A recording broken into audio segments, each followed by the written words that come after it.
Imagine you're standing at the edge of a marsh and you suddenly hear a sound that sounds like water being poured out of a jug. Glug, glug, glug. Or some people describe it as a pumperlunk sound, a low, hollow sound carrying way further than it should. Today we're decoding the bird that makes this incredibly crazy sound. Welcome back to Tales Talk, everyone. I'm Liz Austin, your bird interpreter. Every day on Tales Talk, we decode the secret language of birds in your backyard and around the world to lift our spirits, form deeper connections with nature, and connect with our avian world.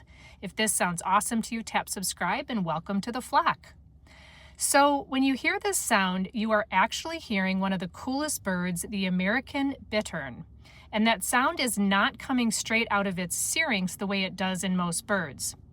The bittern starts by gulping air and storing it in an expanded esophagus.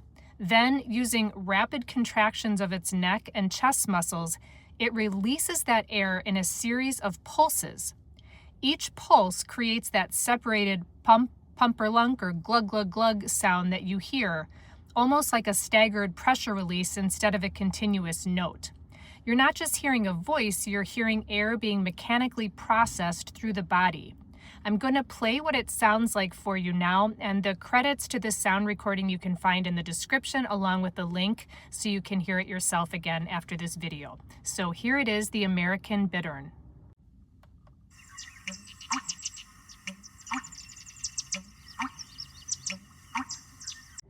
So that was the American bittern. So the next time you hear that crazy sound, you might have one near you.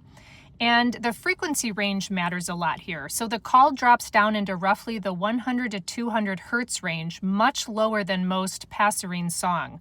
Lower frequencies actually diffract better around dense vegetation, which is exactly what you have in a cattail marsh, for example. So instead of getting scattered or absorbed, the bittern's signal holds together and travels, and that's why you can hear a bittern when you have maybe no chance of seeing it. Structurally, it's not random either. Those spaced out pulses likely function in territorial spacing, giving other males enough information to gauge distance and direction without escalation. It's efficient, a strong signal with minimal movement and low visibility. The wild thing is, if you were standing a few feet away from the bittern in a bog, you could actually feel the vibrations.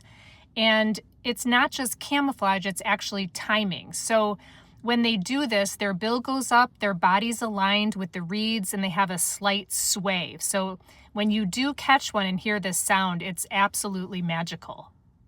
I hope you enjoyed today's talk. Join me for the next decode tomorrow, and happy birding.